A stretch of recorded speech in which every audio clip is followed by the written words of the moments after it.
This episode of Keys to the Shop is brought to you by Prima Coffee. Whether it's espresso machines, manual brewing devices, or general coffee shop needs, they seek to pursue the most innovative coffee products, both domestic and abroad, to offer their customers. Find out more at prima-coffee.com.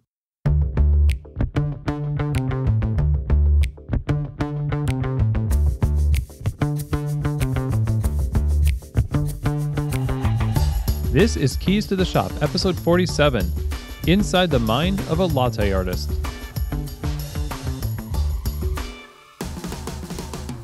Hello everyone, and welcome to another episode of Keys to the Shop, where we give you insights, inspiration, and the tools you need to grow as a coffee service professional.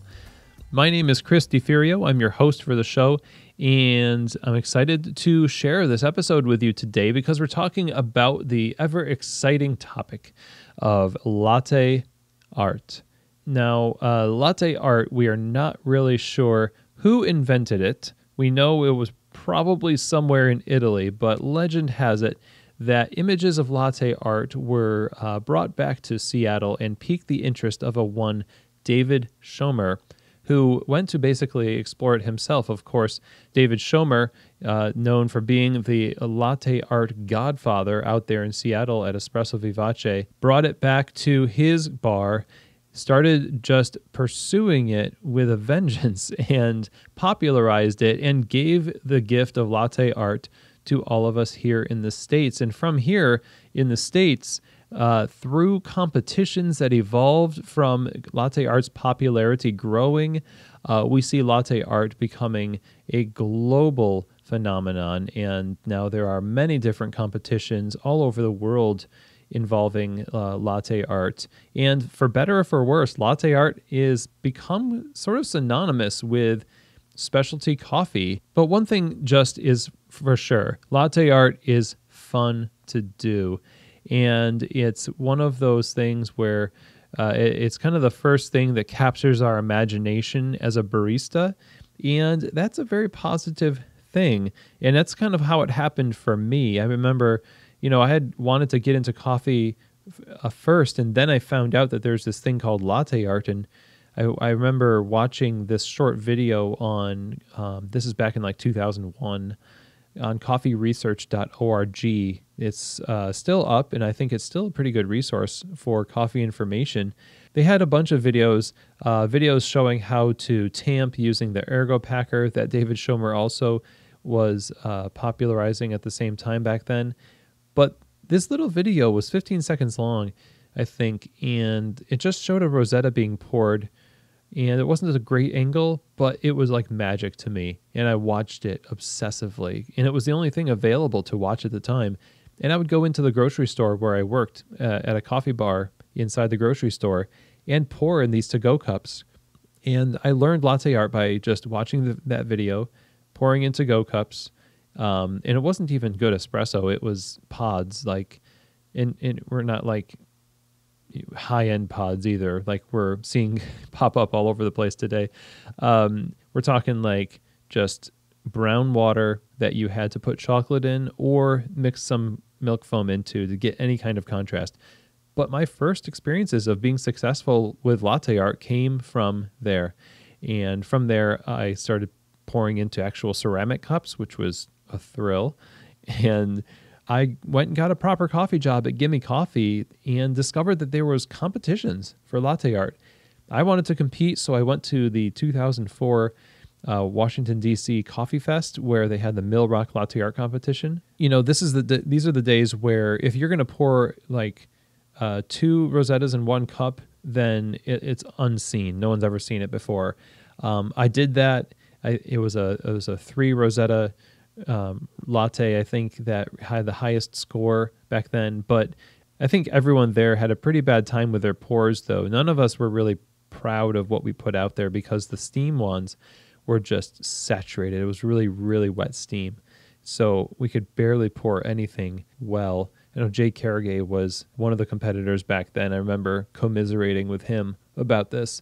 But I won my first competition from there, it opened up a lot of opportunities in coffee to be a judge, to be a trainer, to participate in the Bellissimo Coffee Info Group back then, which is now Bellissimo Coffee Advisors out there in Portland, Bruce and Matt Miletto. Their production of this Latte Art DVD, The Extreme Barista, and that was really fun. You know, I went on to win the Coffee Fest Latte Art competitions twice after that, so 3 times, and second place a couple of times as well. And the last time that I won was in Vegas in 2009. It's such a dramatic event because the day before the first day of Coffee Fest, I was walking to the hotel room with my bags, and I heard these footsteps running up behind me, and I thought somebody was just running, so I got out of the way, but turns out they were running up on me. And I just, lo and behold, 2 dudes just mug the living daylights out of me and take my wallet, my phone, my laptop, and they almost took my bag too. And I remember one of them looking down at me on the pavement saying, "What's in the bag?" And I just looked up, and I'm bewildered at this point. I'm just like watching this happen. And I said, "Clothes, just clothes, man." He said, "Keep your clothes, homie." And so with that, they just left with my stuff. That was weird. So I'm thankful wherever you are, person who mugged me, people who mugged me. Thank you for letting me keep my clothes. But fact remains, with a headache and a little bit lighter on the technology side, I had to continue throughout the weekend to compete and be a Coffee Fest. And I ended up winning. At that time, the prize purse was $5,000. It was the last time that they had that size of a prize purse, and so I actually was able to get my stuff replaced, which was a godsend. So anyway, really dramatic way to retire from the competitions. But I'm thankful for the experience. It really shows you what's important in life, which is, of course, winning latte art competitions is what's important in life. So today, though, seriously, we are going to be talking with 4 latte artists on their perspective and their stories of latte art. In this order, we're going to be talking to Jibbi Little of Sydney, Australia, Antoine Franklin of Blacksmith Coffee in Houston, Texas, Kenny Smith of Gauss Coffee here in Louisville, and finally, Christopher Nicely Alameda, or just Nicely, if you will, of Minotti's Coffee Stop in Venice, California. So in my interviews with these latte artists, my goal is to find out how they got into latte art. What does latte art mean to them? Is it different now than it used to be? Also, ask for some advice that they would have for those of us who want to get better at latte art, and also, in so doing, become better coffee professionals all around. And I just love all of their answers. They all have something unique to add to the story here. So let's start with our first guest, Jibbi Little. So Jibbi Little is a Sydney-based Q-grader, competition judge, and coffee roaster. She began back in 2006 as a humble barista, and she quickly gained recognition in her ability to create pretty awe-inspiring latte art. And for over the last decade, Jibbi has gained a lot of industry and competition experience in both the Australian and international stages. She founded Jibbi Academy, which is a platform where she educates and shares her passion on specialty coffee. She trains hobbyists and enthusiasts on the fundamentals of latte art and also advanced sensory skills. So Jibbi is basically a tour de force for specialty coffee and latte art, but she has a great perspective to share with us. So let's get to the interview now with Jibbi Little. Well, hello, Jibbi. I would say good morning, but I think it's more like midnight your time there. But thank you so much for being on Keys to the Shop. Hi. So we're talking about latte art, and I think, you know, my first question is, of course, you're super well known in latte art circles, kind of a latte art superstar, and you've even got your own pitcher. Right. I do, yeah. I create a series of them. How did you get into latte art? I mean, what is that story like, and how did you get into competition? All right. Actually, I began my journey in 2006. So I came to Australia just to study English and literally end up to work as a part-time in the cafe. And then I start to making coffee. And I found that I really enjoy to make latte art. When you just start, a thing is pretty boring when you actually work. And they have something that is more artistic thing that you can play around with. And yes, I start with the latte art. And that actually bring me to interesting in some things that more professional as a career. You learn how to do a great shot, like tasting coffee, cupping coffee. That all came later. But yes, I start with latte art, of course. Yeah, so that got your momentum in the direction of coffee, but it was just fun to do. Yes, correct. It actually is as fun to start with. It's like fun activity, fun at work, not boring. And then later it became as a passion. So you've been in coffee since 2006, and Yeah, you've been doing latte art that whole time. What does right. latte art mean to you? Has it changed over time since the beginning? Like you just said that it was a fun Mhm. thing to do, but you kind of grew into the other aspects of the job. What does latte art mean to you now? I think latte art is come to a passion. I or you or everyone can create your own identity and actually communicate that into the latte art. Oh, Like for me myself, when I first start, latte art is not as popular as today. So pretty much very basic, like leaf, rosetta, tulip, and it's pretty kind of like boring as well. The people keep doing the same thing at all time. And then I try to find something that it can be make it quite right, make it quite quick and possible in the cafe, but something new and something that like can show your identity. Like I like something that very simple, like my latte art very simple, like very clear, very defined line and not complex. But yes, they complex, but it's practical. So not too messy. So that style that I like to communicate. But I think is I like to communicate more about the barista need to have a well knowledge, like make well made coffee, have skillful to do that because barista needs a lot of skill actually to be able to do the great shot extraction well. If you don't have a great shot, you don't have a great coffee, and you don't have a great bed for the latte art as well. And then the latte art is need a lot of practice, and then you need to steam the milk right, the temperature right. Like it's actually very skillful. And then the latte art it just reflects of the skill that barista has, but don't know how to say. So I actually talk to customer with the latte art. Then they can respect and they come back and then they kind of like they know that we have skills and they come back, they like it, they expect to see it. Yeah. And in the cafe side it's quite good because it shows that barista has a lot of knowledge, hmm to be able to make a nice coffee with it not only look good, but it must taste good. that's an excellent point, and it Hmm. reinforces when it's done well, especially like you just described. It makes Yeah. everything that much better. And uh, I wonder what you think are the dangers of being preoccupied with Hmm. latte art. Sometimes people can create great latte art on bad drinks Hmm. too. Is there a Hmm. danger of becoming too obsessed with it? I don't think it's dangerous, but I can see that they have some negative to because most of the barista lately they only do focus on latte art without understanding how to do a great coffee. Like they just extract the coffee really slow pour, like really slow pour, and then it can be over extract just to get the nice color, and then do a latte art video and things like that. Yeah. But that could be a negative. But I believe, because I've been in this industry for a very long time. Most of them start with latte art, but later, for some reason, it will bring them back to the reality of the professionalism.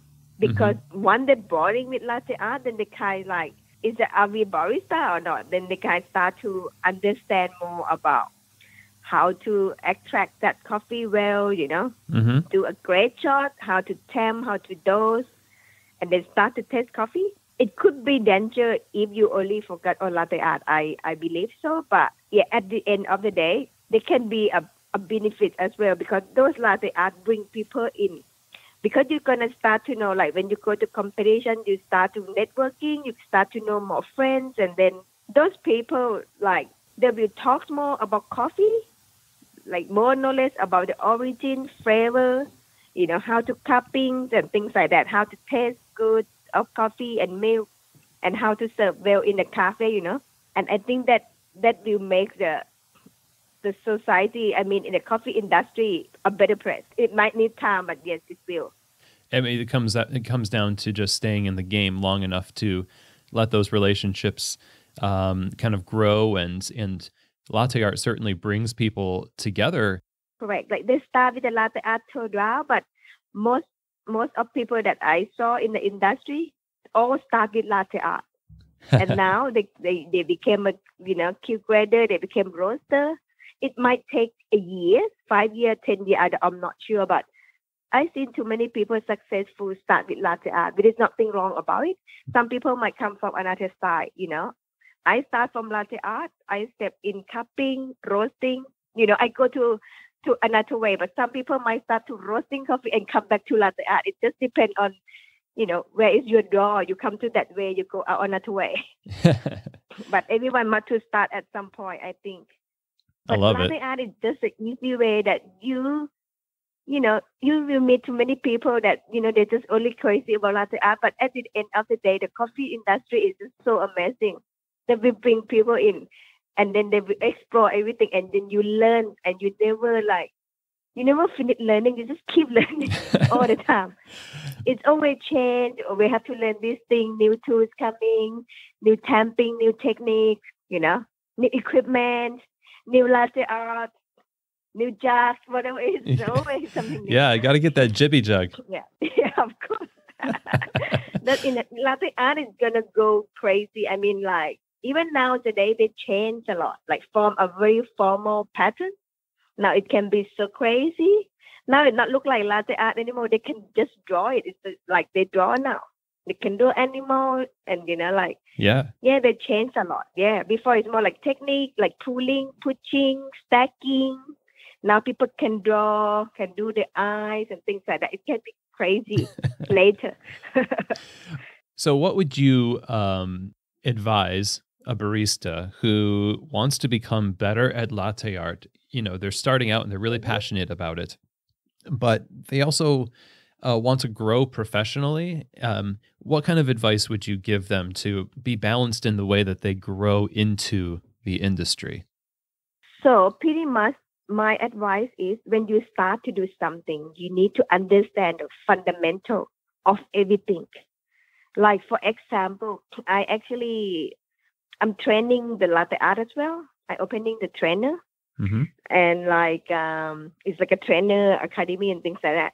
And I found too many people want to jump, just want to do really to advanced pattern, and they don't understand the basic. They don't even can nail the good rosetta, a good tulip, but they kind of like want to do 5 rosetta. And then when they come to me, everything must to start it again. Like, you must to nail the pattern, understand the fundamental about latte art. You need to know how to steam the milk, right? The milk is the key. Like, you must to know how to steam the milk. You must to understand the style of the milk, the angle, the right angle. And then even the latte art, you have to understand the height of the jug, the degrees, the angle of the jug, the cup, like everything, especially like when you do latte art, it's all about muscle working. You have to place the cup in the right position, the hand in the right angle, and then when you're wiggling, so all the muscles that work well together with your cup, with your head, with your body, that you can do more latte art better. Mm. Because that is all about the fundamentals. At the same time, when you start to making coffee, you need to understand how to make a great espresso shot. Do you understand how to extraction? You understand flavor? You understand what would I say? Pretty much well-made coffee. You understand all those things or not? Mm. Yeah. So It's come down to the fundamental. And then after you understand all these things, you can become a professional later. But you need to understand, learn from the basic. Everything need to understand. Do the mill right, do the shot right. You have to know how to temp right. Yeah, temping, and then dosing right, extraction right, timing right, tasting right. Not over, not under, right, sweet, beautiful meal, right temperature, yeah, and things like that. And then you can make good coffee. Yeah, that takes a lot of time and dedication, and certainly it takes a community of people to help you along the path as well. It not takes a lot of time if you start with the right people, like with a good cafe, with a good trainer, like some cafe that train you well. It could be quite fast, but everything from fundamental you need to understand, and that you can grow your professionalism in the career as a barista. That shouldn't be too hard. Should be easy. Meet that, surround with good people, good barista, whoever that's great. You can go there, ask, sharing, networking. If you don't understand, you just ask. Yeah. Nice. Well, thank you so much for that. I think that was incredibly helpful. I'm honored to have you on the show. I wonder, how can people find out more about what you're doing, the projects you've got going on, how to get your latte art pitcher, the Jibbi jug? So pretty much you can just go to buy online at www.jibbijug.com. So if you have questions, you can just email me or call me, send me a message. You can leave the message in the website as well. And we have like a sale as well. Like if you can buy one or two a combo, it will be cheaper. And we do the express now, so it's cheaper price for the postage because we got a good deal from the e-parcel Australia Post Office. So better deal, the price is cheaper. Yeah, we try to strive for the cheaper price, cheaper cost of delivery. So we actually delivery worldwide.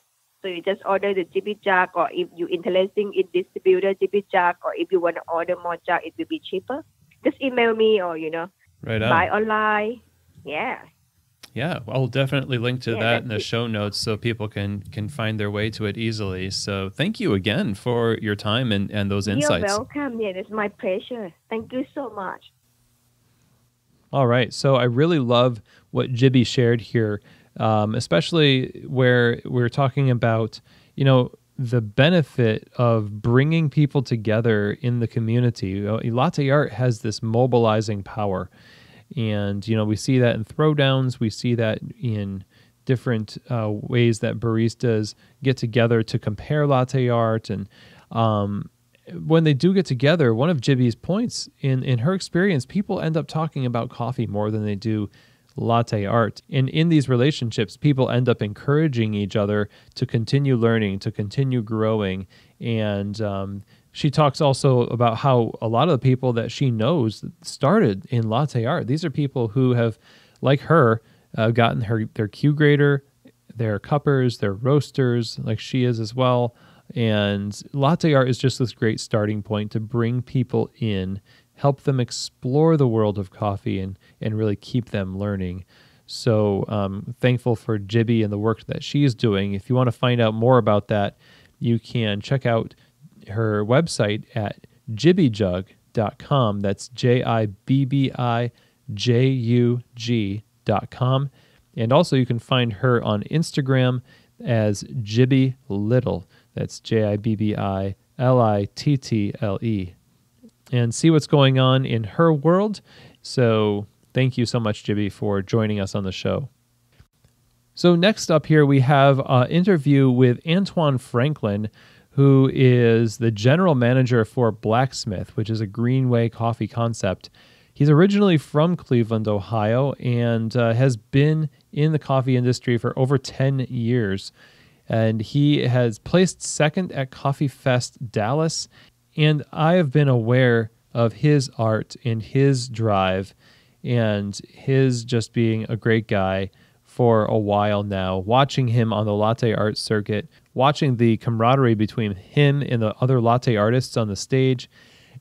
And also, I didn't know who he was, but I knew his Instagram because his art is that good. I think he is an extraordinarily talented latte artist, and then I discovered who he was after that. And so I definitely wanted to have his perspective on latte art and his story, how he got into it, and get his insights for you, because I know they're going to be beneficial.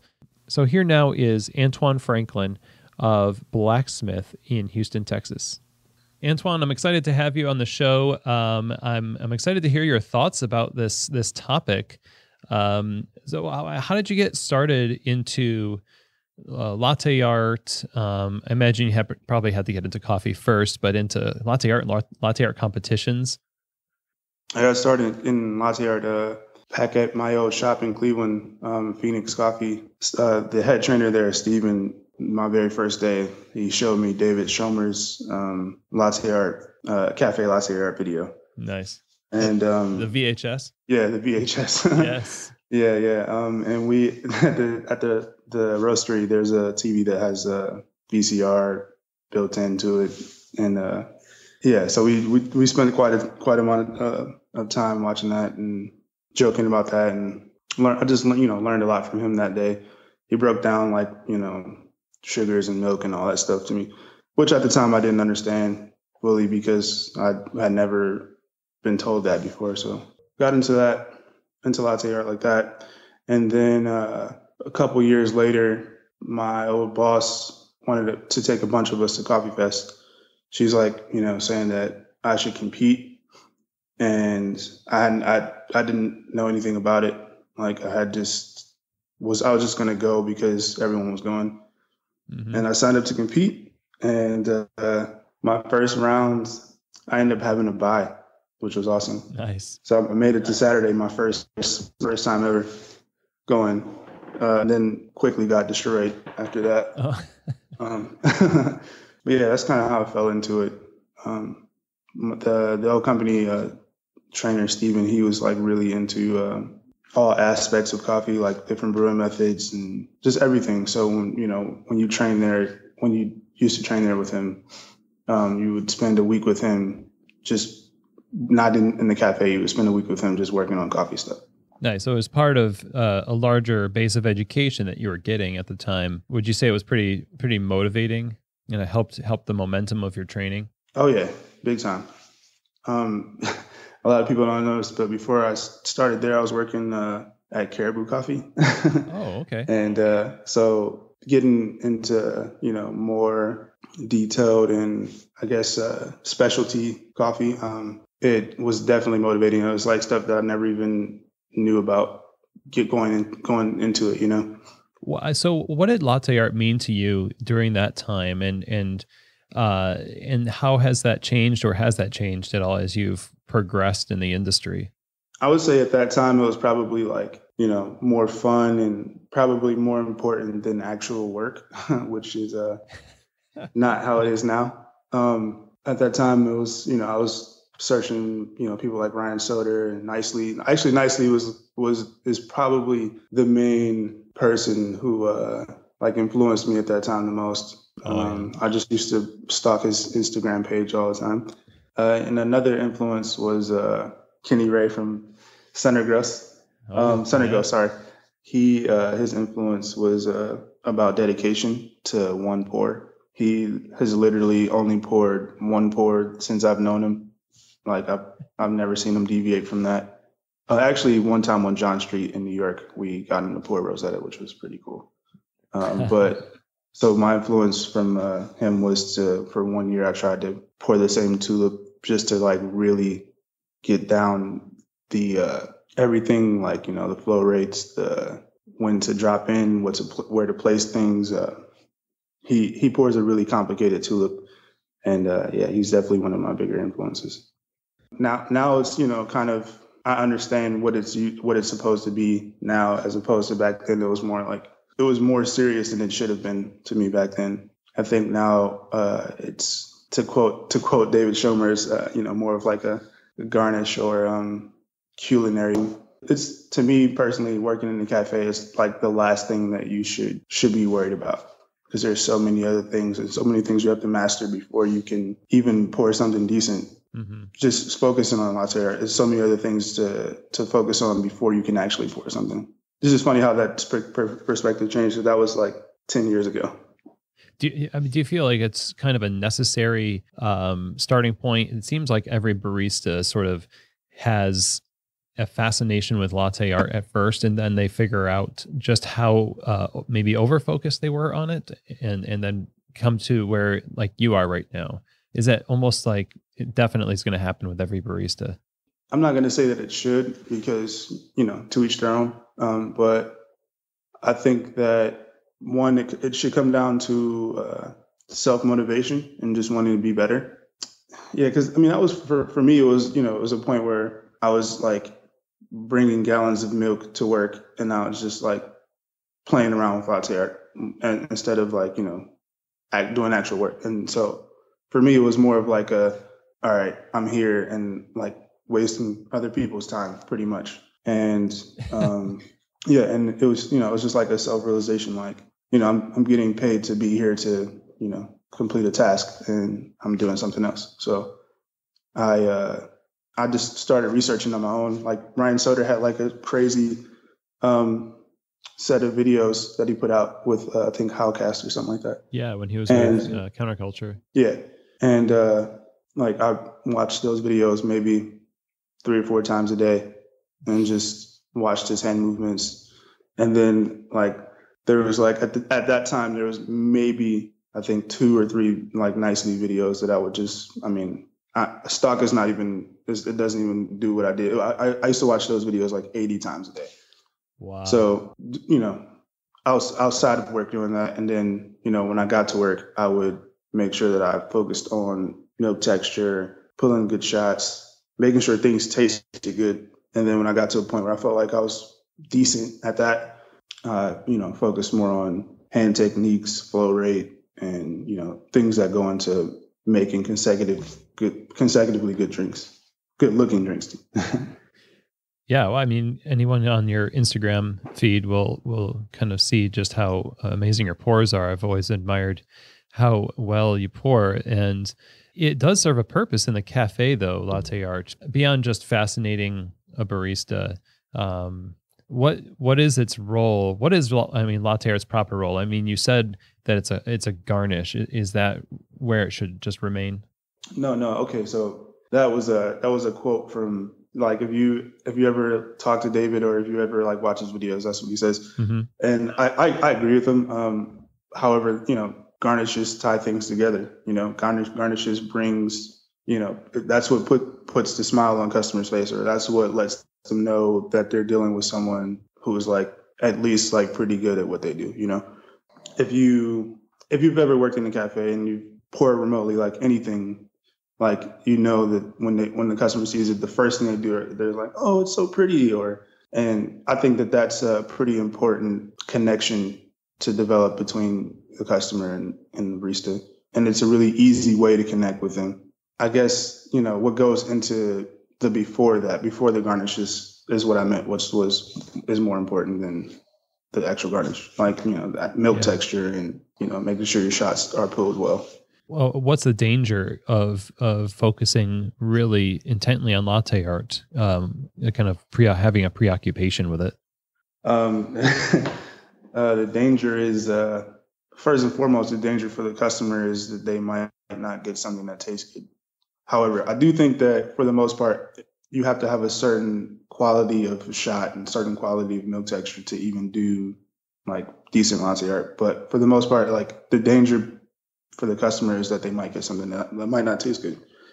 And the danger for the barista is they might, do what I did and be wasting a lot of milk and wasting company money and time, and not necessarily understanding the true idea behind latte art, or the true awesomeness that they could develop from actually learning how to do things properly. Wow, well said. So it would kind of be like stunting their growth almost. Oh yeah, it makes a lot of sense. Like all these hours could be spent maybe in a better way. Yeah, it'll help you in your career later on, maybe. So what advice would you give baristas to help them like both get better at latte art? Because, pouring nice latte art is a nice thing to do, but also to grow professionally at the same time. I would say do as much research as possible, watch as many YouTube videos as possible, and then implement what you learn into drinks that you're serving and not drinks that you're practicing with.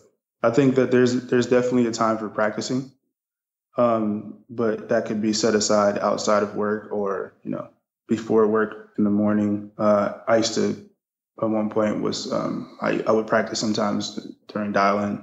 I would say focus more on learning proper milk texture and proper extraction, not just with shots, but I guess with all coffee. But mostly, since we're focusing on latte art, I would say, learn how to properly pull a shot that tastes good and how to adjust that shot, if it doesn't taste good or if it tastes too sour or too bitter or something like that. Yeah, I would say focus on those things first. And then as you develop those things, make sure you're implementing them into the drinks that you're pouring and not while you're practicing and while you're working.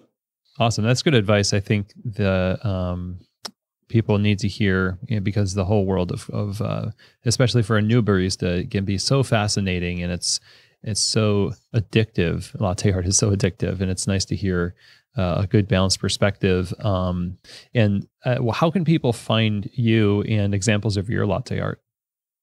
Well, mostly all of my latte art is going to be on my Instagram, which is Twizz, TWIZZ _3Cs. Mm-hmm. And that C is like oceans. Seas. Right. SEAS. I wish that there were more videos out there, but I don't record. There's just no time to record videos at work. So, but yeah, that's the main place. And I'll be at Coffee Fest PDX this year. Pretty much been to like the last 5 or 6 Coffee Fests. Awesome. Well, thank you so much, Antwon, for your perspective and spending time with us today. No problem. Thank you for having me, Chris. Well, one of the great things that Antwon said here is how, latte art puts a smile on the face of the customer, and it lets them know that the person serving them is good at what they do, and that the moment of joy that latte art creates in between the customer and the barista is a really important connection to develop. So that moment, I think it's a keen insight there, because we kind of live for those moments. All we do behind the bar, all that we do with sourcing our coffee and creating these rosettas and hearts and things like that. He quotes David Schomer saying that latte art is this garnish, and it's like it holds all of those components that we worked so hard on together in that drink. And I like his advice as well. It kind of echoes some of what Jibbi said in her interview, talking about learning the fundamentals. A danger that can be presented in Antwon's view is that the barista wastes the money and time of the company, and maybe wastes their own time and stunts their growth if they're just preoccupied with latte art and aren't learning about and growing in the all the opportunities that surround them in a cafe environment. So wise words from someone who has basically been there, done that on the whole obsession front with latte art, and is now, himself, as a general manager responsible for the professional development of other people. So the man knows what he's talking about. You can find his work at Twizz, TWIZZ _3 SEAS, Twizz _3Cs. That's on Instagram. And the company where he manages is blacksmithcoffee.com. And I also want to mention something here because, we recently had this tragedy of Hurricane Harvey just decimating so much of Houston. And our hearts go out to all the people that were affected by this. Antwon used latte art throwdowns to mobilize a few shops that raised over $2,500 for victims just through pouring latte art. These things have value. The way that latte art brings people together, the way that we can as a community latch on to something that we all understand. It's kind of a good common ground. So I think that's a testament to the power of community, and Latte Art is just a great vehicle for raising funds like that through throwdowns, and also raising spirits when people get together. So I think it's a great testimony to the kind of good things that can come, the community and the charity through throwdowns and through Latte Art. So well done, Antwon, and all the best to you and all those who are affected by the hurricane. Our deepest sympathies as well. I know that Sprudge is having the Night of 1,000 Pours happening on the 29th this month. So if you know of a place that's participating in that, definitely go there and see how you can help raise money for a good cause as well. Well, before we continue on here, I wanted to take a break and talk to you about our sponsor, Prima Coffee. Prima is a specialty coffee equipment supplier that's based out of Louisville, Kentucky. And from the inception of their company, they have set out to make the best coffee brewing equipment available to the general public. Their focus is on curating the best coffee equipment for every need, from grinders to espresso machines to under-counter fridges. It's pretty much anything you can think of. Just go to prima-coffee.com, check it out. I know everyone there. They're great people. I've always had great experiences using them. And they put a really big emphasis on having the expertise to help their customers get the right gear to fit every situation. And I know you're going to be satisfied when you use Prima Coffee as well. So go to prima-coffee.com. Check out what they have on the website. Send them an email. Give them a phone call. Just reach out and connect with them, and you won't be sorry you did. And my thanks also to Prima Coffee for your support of Keys to the Shop and supporting our community by giving us the tools that we need to do our jobs well. So let's continue talking now about Latte Art with our next guests in the episode.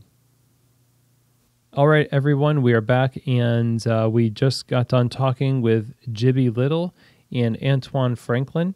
So now we are going to talk with Kenny Smith of Gauss Coffee in Louisville, Kentucky. So Kenny has 5 trophies from the Coffee Fest World Latte Art Open. He is a first-place finisher as well. He works now as the wholesale lead at Gauss Coffee, where he helps people set up coffee bars and consult and put together equipment packages. He is also an espresso machine tech, and his journey into coffee started with Latte Art. Kenny is one of the sweetest people you will ever meet in coffee, and I am privileged to work alongside of him day in and day out at Gauss. So it was really fun to get to talk to him, and he has inspired many people with his art. So I hope that he also inspires you with his words here. So let's get to this conversation now with Kenny Smith of Gauss Coffee. Kenny, welcome to the show. Let's talk about latte art, man. Like, how did you get started in latte art? Yeah, thanks for having me, man. So when I started getting into latte art, it was sort of the same time that I got into coffee originally. So I was a barista at Starbucks and was essentially obsessed with watching everyone do Rosettas, watching them make these crazy designs in coffee, and it just sort of, piqued my interest. I was learning a little bit about how to brew coffee, how to steam milk properly. Didn't know at all. It seemed like a great mystery to me at the time, but it was sort of part of my beginnings. I used to look at Flickr pictures that Nicely would post when he worked back at Espresso Vivace, and just be so enamored, and I couldn't imagine how he could possibly make the things that he made in milk. That was pretty funny. I felt like I was in sort of the vacuum of Louisville, Kentucky, where there wasn't much latte art going on, but I was enamored by it, and I think the internet sort of welcomed me into this world that I dreamed to be a part of, so to speak. And so in that you just started practicing latte art, and did you just take a lot of free time yourself to do it? Did you practice when you were on the bar, or how did that work? Yeah, well, for better or for worse, I would use the Starbucks pitchers and try to make hearts and try to make rosettas, and got pretty good at it. There was no spout on them, so I would just kind of like create these wonky looking designs. But I worked at a Starbucks in a hotel downtown here in Louisville, and a lot of the folks who would come up knew me as like the latte art guy. And even though I was super self-deprecating and felt like I was terrible, they were super impressed. And I would always leave lids off, even though we weren't really supposed to at Starbucks, and just kind of show off the few things that I learned how to do. But yeah, I mean, it was a lot of practice on that bar, and a lot of just like going into coffee shops that were doing latte art and just kind of asking questions and poking around and trying to look over people's shoulders and figure out what they were doing. Right. And I don't think you competed when you were at Starbucks, but eventually you found your way into competition. And was that around the time that you started working at Gauss? Yeah. So, I worked at Gauss for a little while, and I mean, latte art was like the thing. I didn't know squat about coffee, to be honest. I just wanted to pour pretty designs, and that was my obsession. And so as I was first getting into it, I mean, I dreamed of competing, as I got a little better and a little better, and eventually was able to go to my first competition, which I did absolutely terrible in. But that was back when Coffee Fest was set up. Basically, instead of going head to head, we had to pour 3 different designs and submit those to the judges. And so the judges would take these 3 designs, and you really didn't know how you were doing until the second day. And they would score, what they thought was the best of your 3 designs. And so you're kind of just waiting around, after you pour your three lattes, you were waiting until the finals to see did I make top 10. So it felt really anticlimactic. Like there was no real answer in my first competition on how I actually did until the last day, and realized, oh wow, I'm pretty much bottom of the barrel. But it was fun nonetheless. It taught me a lot for sure. I hope I wasn't your judge at that time. Maybe I was. It's possible. I don't know. Yeah. It's back in Hiroshi's heyday. Oh yeah. Yeah. So, you got pretty good though, and successful in the competitions. I believe it's been said that you've got the most trophies of any latte artist. I don't know if that's true, but I officially have 5 Coffee Fest trophies. Not all firsts, of course. And then I won a competition that the SCAA put on that was essentially this latte art exhibition with the intention of creating a road to the World Latte Art Competition. And that was really great. I would say that was, despite it being not having much notoriety, it was one of the most rewarding competitions to win because it had a technical component. So I was actually judged on my presentation and a lot of the things that barista competitors are really accustomed to being judged on.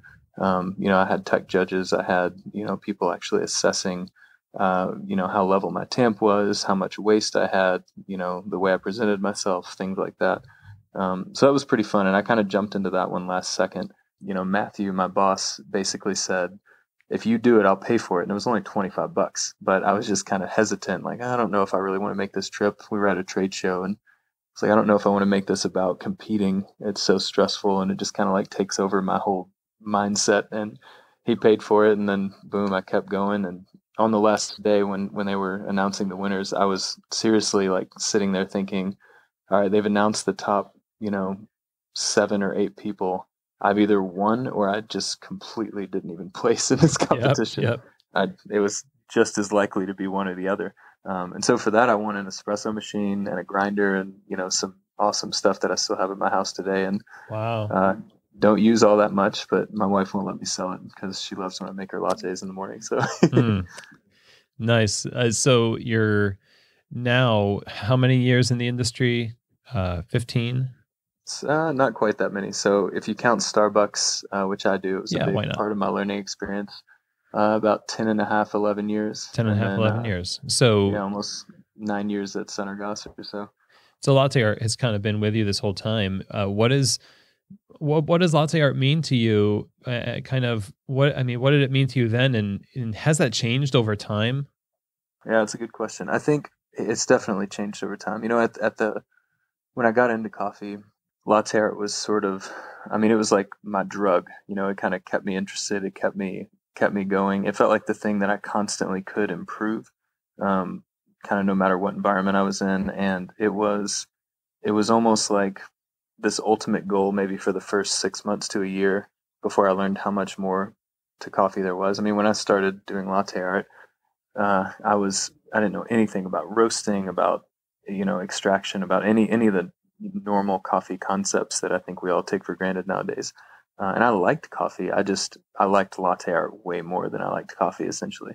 And so at that point, it was this ultimate thing that I wanted to get to the to the top of. I wanted to sort of overcome all the obstacles that come with latte art and make a perfect rosetta or a perfect tulip or whatever I was working on at that point. And over the years, just partially for the sake of time and career and energy, I haven't been able to focus on it as much. But I think I've also, like many people, dove in much deeper to really, it's kind of funny because I would have said a few years ago, maybe dove in deeper to the side of coffee that is related to brewing and quality and the sort of the scientific pursuit of getting the most wonderful flavors out of coffee. But I think even more than that, in recent years, it's more the business side of coffee, like helping people open coffee shops and doing my work in wholesale to lead people and manage people. And it's a whole nother side of the coffee industry. It's almost something that I didn't really even think about when I first got into it, or I didn't know it really existed, a job like what I'm doing now.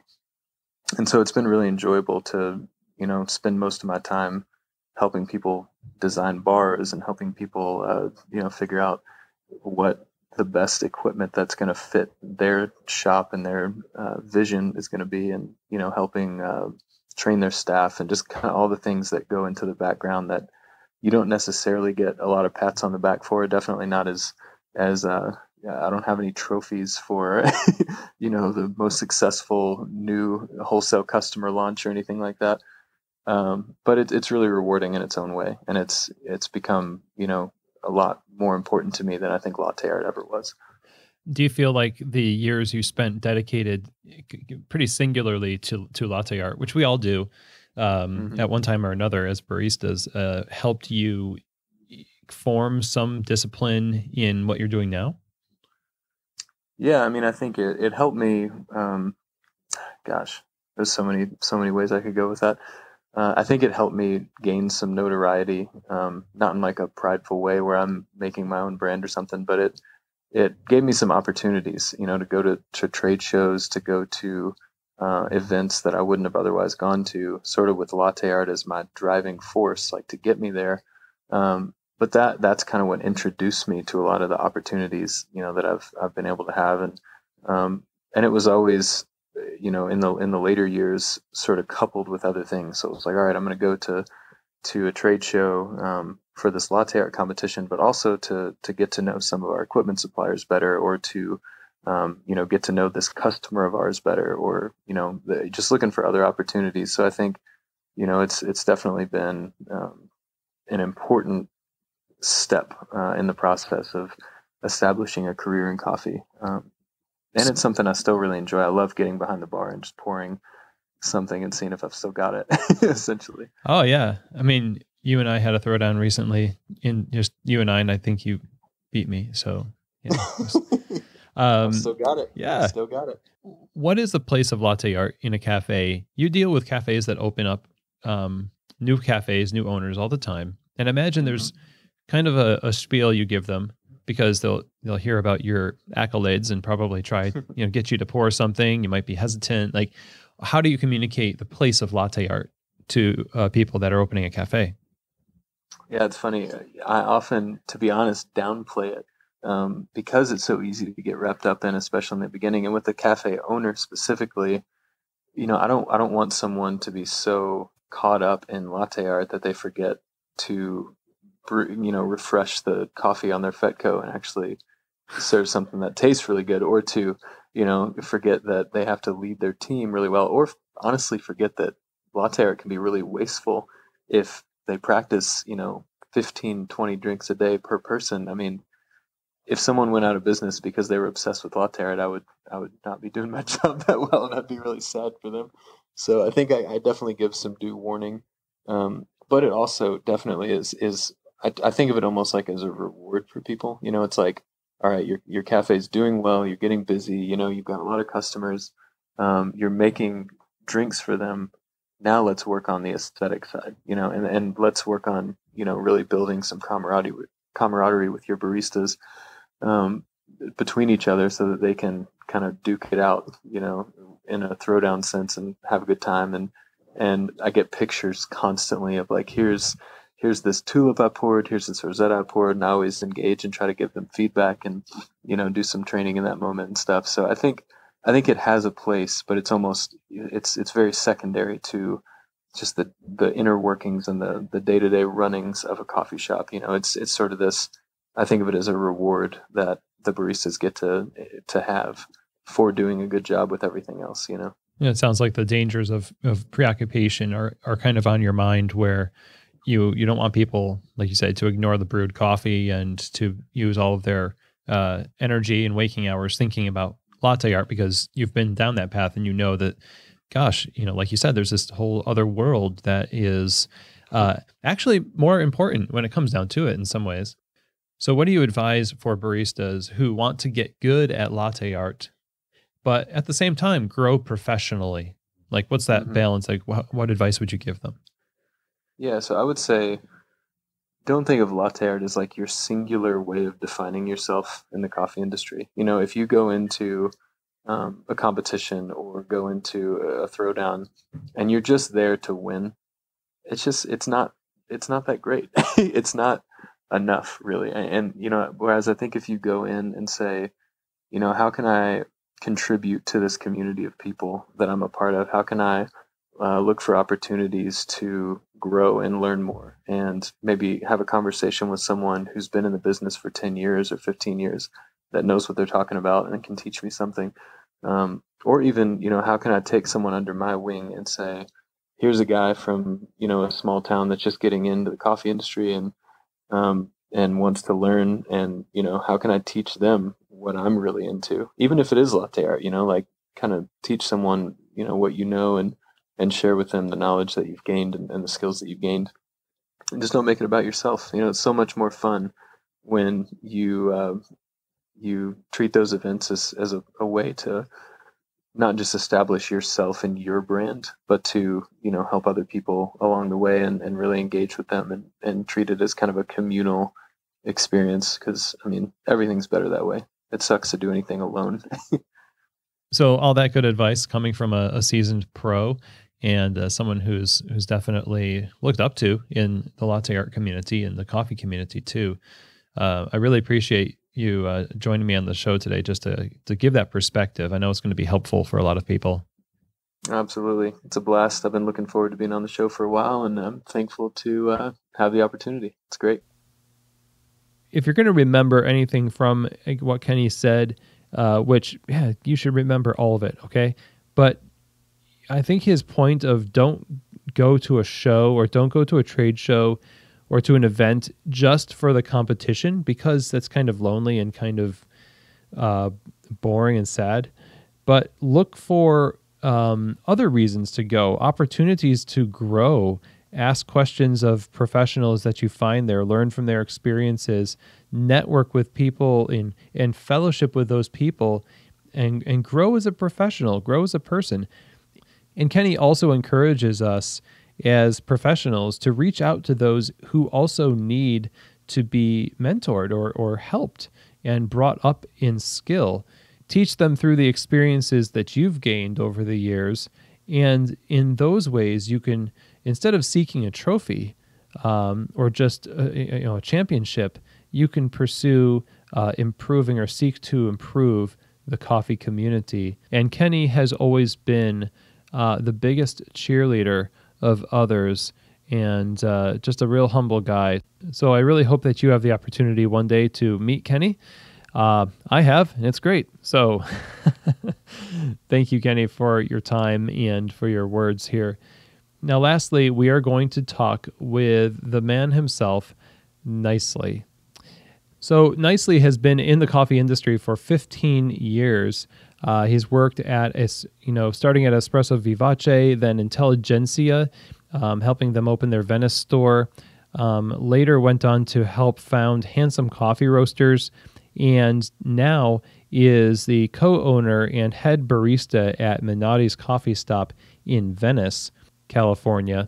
Nicely is also a 3-time champion at the Coffee Fest World Latte Art Open, and is just a prolific latte artist. He has been inspiring people with his latte art ever since his time at Espresso Vivace, learning from the master himself, David Schomer. And there is just a large body of work of Nicely's out there on the internet, on Flickr and on Instagram. He invented the Slowzetta. He has just influenced so many people, and you've heard here today people talk about his influence on their careers. And certainly his story and his work is inspirational to me as well. A great guy with a great history of offering the industry inspiration and continuing to do so with his work at Minotti's. I hope you find inspiration as well. So let's get to our conversation now with the man himself, Nicely. Nicely, how you doing today? Man, I'm doing really good, Chris. How about yourself? I'm doing great as well.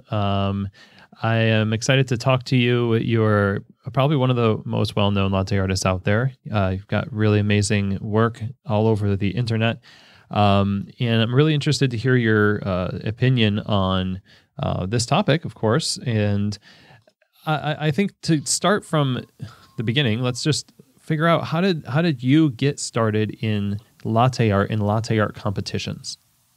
Yeah, I think first, thank you for having me. It's really, really exciting to be able to talk about this with you. I think just having this conversation is sort of a roundabout career moment in regards to saying, I got into latte art competition by your example. And it's truly an honor, man. As accomplished as you have been as well, and getting this opportunity to talk out something like this, it's a little surreal, but overall really exciting. I first got into latte. Yeah, man, my pleasure, man. Thank you. I first got into latte art as a result of working at a place called Espresso Vivace in Seattle. And I think a lot of your listeners or a lot of coffee people we're familiar with would point to Espresso Vivace as being one of those first hubs for latte art for the United States in the early 90s and straight on through 2000s. And without a doubt, I was lucky enough to work for David Schomer at a time where he was willing to be a mentor, much more so than he had been known for being in the past. And he really cued in on seeing that, for a young artist like myself at that time, it was a part of the job I was really enjoying as a way of expressing myself artistically while I was, working with the other baristas. And it truly was. It was, this little signature I could put on something, every day that definitely appealed to the artistic side of my personality. And the competition factor came into play as a result of watching one of my early mentors, April Pollard, compete in Coffee Fest. I think it was maybe 2007 or 2006 or something.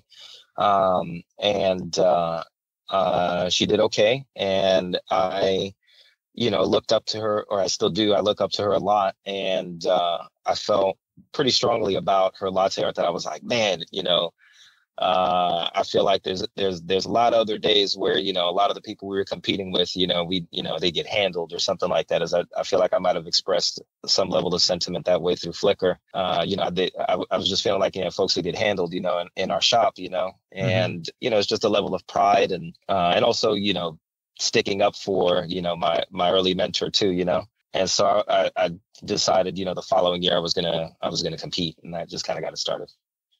Nice. And so in your first competition season, how did you do? I got into the top 10, the way that they were doing it then by having your score stand up for a few rounds and stuff, was definitely one of those things that I think I kind of made it into the last round by the skin of my teeth. I didn't find out that I was going to be competing until folks at the Latte Art competition were coming into Espresso Vivace while I was on bar. And they were like, yeah, man, your score is standing up, man. You're going to be in it. I remember that feeling really, really exciting. I was like, whoa, okay. And so then I had another chance to get into it. And then I think I ended up tying for like 7th or 8th or something like that. And now you've won the Coffee Fest World Latte Art Open, as I think we're calling it now. Yeah. 3 times, correct? Mm-hmm. And you've got a ton of material out there. You're still just prolifically pouring. And so now I wonder, how many years has it been that you've been in coffee? In total, and I got to give my time to working at Starbucks a little bit of credit, because I worked there in the span of time that they switched over from La Marzocco's to the super automatics that they have nowadays. Right on. And that was when I was 16 years old. I'm 32 now. We're talking, pretty much 16, 17 years being a part of coffee in some way. And that, included some time at Tully's and at Krispy Kreme. And then, it got serious when I started working at Espresso Vivace at about 19. So I'd say there's been about 10, 11 years of specialty coffee along with that experience. So you've seen a lot of ups and downs in the industry, a lot of fads and trends. Latte art, a lot of spectrum. Yeah. So like in latte art seems to be something that just doesn't go away. What does it mean to you? Or like, what did it mean to you then? And does it mean the same thing now? Has it changed over time? It's a really good question, because I think it is something I go back and forth with now with a little perspective. I believe truly it still means a great deal. I was asked the other day, and it kind of coined in my brain as it came out that, I do believe latte art is like a signature expression of a barista's time and dedication into making sure that they have the right shot of espresso, the right amount of milk, right textured milk, to end up executing something really beautiful at the end of it to, put before a customer. Very much an equivalent of plating, in my opinion, that a chef takes great pride in, And, there's all sorts of different drinks that we can make that don't feature latte art, that same level of dedication and attention to detail can be applied to. But at least when it comes to, steamed beverages, incorporated a certain way, without a doubt, latte art is a way of kind of highlighting exactly how proficient someone is in executing the drink. And I think early on, it meant a lot more playing, a lot more experimenting, a lot more free will creativity. And I think, truthfully, as my accolades have mounted with, winning and placing and, city throwdowns and everything, there is a level of expectation that's now come along with whatever it is that I'm capable of, that in holding myself to that same level, I don't know that I play nearly as much as critical as I can be of myself. And I think that there are certain mornings, certain stretches that I'll find myself in that same sort of jovial, creative form. But again, I think with, the expectations I put on myself and what people expect from me, as well as, having different levels of responsibility now as a business operator and owner and father, that I probably, I want to get it right, one time nowadays, and I'll beat myself up if I don't, So yeah, the amount of playtime that I used to have and just being able to show up, on bar with my, co-barista and just pour and just make drinks. It's just a little different nowadays. Did the early days of preoccupation with latte art, if I could call it that, just help set a foundation for you learning other things well? Do you think it positively impacted your being an owner, being a business operator, and just making coffee better. Was that a needed thing for you to have as a season of really intense focus? I think it highlighted a certain area of attention to detail that I was applying, at least on one thing, that I was grateful to have a group of professionals around me that, would continually say, hey, that's just not the only part of this, again, to highlight, making sure your espresso was right, making sure your milk was just right. And I mean, that's the number one thing I tell anybody is like, how can you do latte? Well, you got to make sure your milk texture is right, and I was, as excited as I would be, with, some of these 10 and 15-year veterans next to me, that I would be like, oh, wow, did you see what I just poured right there? They'd be like, yeah, that was really good, but you see the rest of these drinks we got to crank out? All right, now let's keep going, and so I'm grateful that, as an early, as an early barista, a young barista, one, that I had those steadfast sort of attitudes around me to be like, okay, that's great, cool, but look, there is another task at hand. But then also that, that avenue was there for me at all to be able to play with, and that for myself, that I was open enough to, be like, okay, cool. Yeah, this is an exciting part of my job. But then there's all this other stuff, that for whatever it is about my personality that did apply, like I said, this attention to detail to these designs, I started transferring to an attention to detail and making sure that, my bar was nice and clean, that, my, cups were faced a certain way, honestly, that, my milk was, ready for me, all this other stuff that I knew would allow for me, that would buy me the time to be able to focus on that moment of creating latte art. That if all this other stuff around me is, within a step and is set up and is ready, to allow me that moment of Zen, so to speak, to be able to create, then I was all of a sudden focusing on that just as much too. Nice. So that it really helped balance you out over time, and you could divert the energy to different things. It did. That's what I did. Yeah. So it's like the dangers of preoccupation seems like you just let all of those things go. I mean, I remember, and I've said on the show before how I was reprimanded for not tending a condiment bar because I was just stuck behind the espresso machine doing the thing that I felt really comfortable doing and passionate about, but I wasn't passionate about sweeping up sugar or things like that. So yeah, I imagine all of those things could just fall by the wayside if you're preoccupied with latte art.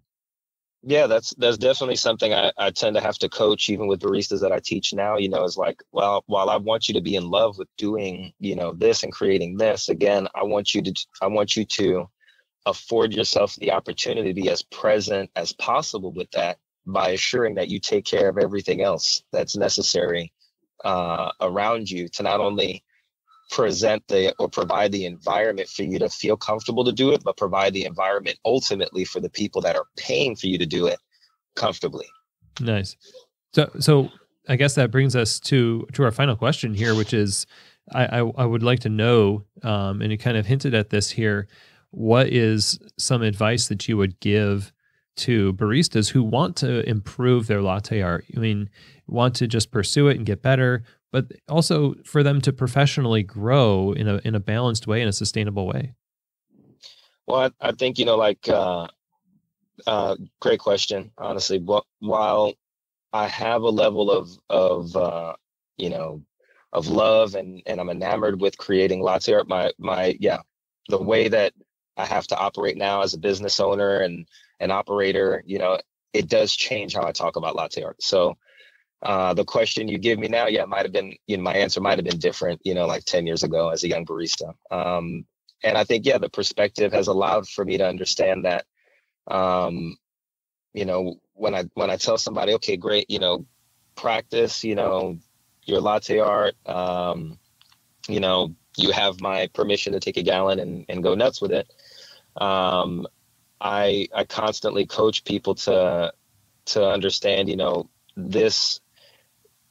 this is just but one part, and understanding that if you have a love for this one part, understand that there's all this other stuff that you need to love too, to be able to highlight what you do as professionally as we need some of these young latte artists to do.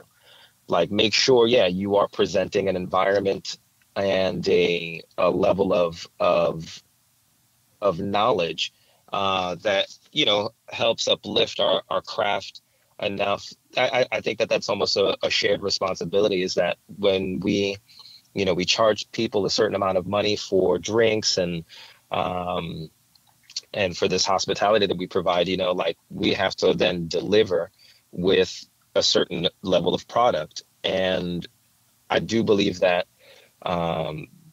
the skills it takes to be really good about executing a 6-layered tulip, or, you know, a beautiful rosetta or slozetta or whatever, you know, that attention to, you know, how you carry yourself, how, you know, your bar looks. Those are the things to fall in love with just as much, you know, ultimately, if you love being in a coffee shop too, you know, I think to highlight for some people that this isn't an end all be all job, you know, but while you're doing it, to do so with some level of pride can be something that's easily transferable into any, you know, other field that you go into. And, you know, while you're pursuing coffee professionally, you know, that latte art can be sort of that first sort of look down the rabbit hole, you know. I think the more people, you know, apply that pride and dedication to, yeah, okay, making latte art great, but then making, you know, everything else around necessary great, the shot of espresso, the, you know, even, you know, your brew bar, anything, just all that type of stuff that allows for you to be present enough to create latte art. If all of that is, you know, is truly great, why can't you then transfer that into a different field of your choosing? Or so, I mean, it's just something where it's like, if you can conduct yourself, at least in my opinion, professionally within this environment, and applying yourself into mastering something like this, then there's no reason why you can't transfer that into anything else. Wow, that's some deep stuff. I agree with all of that. I think I went on some tangents there. I truly, you know, look, in 10 plus years of creating latte art and loving it, I still love it. I mean, I really do. I love, you know, those first times I pour something for, you know, a little hot chocolate for a 6-year-old or something, and they see a heart on it and they're like blown away. And even for the adults that, you know, that while we have almost, you know, like 1.5 million images for latte art now on the internet, you know, that it's their first time seeing it. They're like, oh man, don't judge me. I'm taking a picture of it. I'm like, nah, man, it's okay. There's literally, you know, careers being made off of people capturing this fleeting artwork, you know. And I think, you know, nowadays I've been thinking about, how do I transform it to this next level? Where do I take it next, you know? And I've been playing around with some things, and in order to kind of maybe re-excite my love for creating it as much as producing it, or creating it as much as, you know, serving it and stuff. But I'm excited that, you know, it is truly becoming, you know, this highlight for a lot of, you know, young professionals, that ultimately I think we need these young professionals to keep, you know, our industry pushing forward, you know. And but it is just truly exciting to see the, you know, the champions rising around us right now. And I mean, you know, Chris, I mean, there's a bunch of work that, you know, I've admired of yours that helped me get to where I am right now, you know. And to be talking with you about this, yeah, I can't help but feel a little bit like an old man, you know. But you know, we're also still so young, and this has so much further to go. So it is pretty exciting. Yeah, we're both in our 30s. Well, I appreciate you saying so, and I appreciate your contributions. I always thought you had amazing latte art, and I really appreciate your perspective on this too. I think it's really going to help some folks out there and guide them. You know, give them a good trajectory for their career, just in those moments where the obsession is at its strongest and the energy is at its highest as a new barista. It's going to be really helpful. So where can people find your work? So I've got kind of like a living, I left it when I broke my ankle too, and I was still working at Intelligentsia, but Flickr is the first place that I started sharing my latte art on. And I remember some of the images I had early on in like 2008 and stuff, you know, like being some of the first that were like getting circulated quite a bit, and people like Tony or Tonks were sharing images, and my mentor April Pollard was. So Flickr is a snapshot of time that stopped. I think about 6 years ago when I broke my ankle, and then I started putting stuff up on Instagram. Nicely85 is my Latte Art account, and then I've got the real life thing with Living Nicely that I constantly say, like I'm inspired by my life in general, in love and passion, to show up to work and give everything I can to what I do. But yeah, if you Google Nicely and Latte Arts, a whole bunch of stuff is going to pop up. And the Slowzetta thing has been kind of a miraculous thing to see take its own trajectory and stuff. And I mean, to share with your listeners and stuff that I kind of came up with the whole Slowzetta thing as a result of watching one of my early mentors, Teal Allen, pour, the morning after a bender or something, and he was hating life, and he was a little hungover or something like that. And the way that he would manipulate the pitcher was something I just kind of really honed in on and started refining that. So for a little known fact about how Slowzetta came to be and stuff, it was by watching a hungover guy do some things and then, kind of polish it from there and stuff. But it's cool. Hashtags and websites abound with latte art. And more than likely, if you keep clicking around, you're gonna land on me. Awesome. Well, it was so great to have you on the show. I'm truly honored to have gotten a chance to sit down and talk with you. Thank you so much, Chris, man. Likewise, the honor is as well mine. Well, if I could pick out any quotable moments from this, I think it would have to be that, you love latte art, but there's a lot of things around you that you have to learn to love as well in order to highlight what you do as a professional. And he talks about presenting an environment to the customer that's a positive environment filled with knowledge that lifts up the craft. And doing so is this, we all share this responsibility as coffee professionals to do that. And when people are paying higher prices for coffee, we have to deliver with a higher level of product. And for him also, applying yourself wholeheartedly to your work and into all these different professional pursuits that you can develop in coffee. If you do your work with pride in all aspects, it's going to transfer easily into any other field you go into. If you don't stay in coffee, it's just good for you to learn how to be a well-rounded and passionate professional in coffee.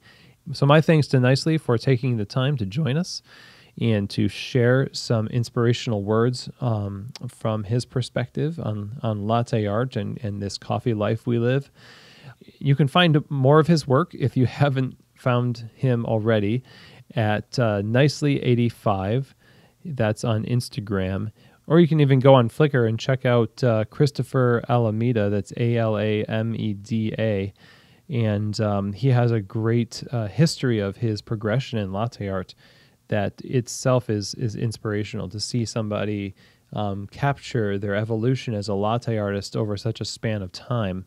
So at Flickr, on Instagram, find him, or just search for his name on Google, and you're going to come up with stuff. So definitely stay in contact with what Nicely is doing. Sounds like he's working on another innovation in latte art, so it'll be fun to see what that is. So overall, with these latte artists, some themes emerge that they all have in common. First, latte art is a great starting point.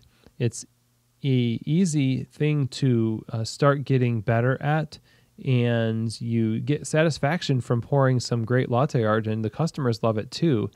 And honestly, that's really what we want. We want to be satisfied, and we want the customers to be satisfied and happy. So latte art actually is a short way of accomplishing that for a barista.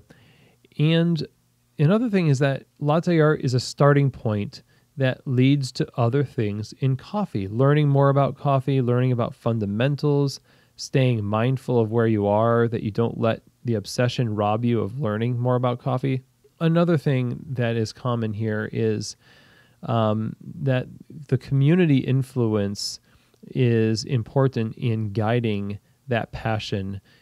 Definitely people can go off the rails with latte art, especially if they don't have a community around them teaching them how to make great coffee.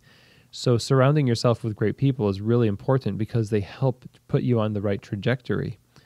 And universally, I think the advice that people have given here today has been, yes, become better at latte art, but don't neglect the fundamentals of the work of the barista.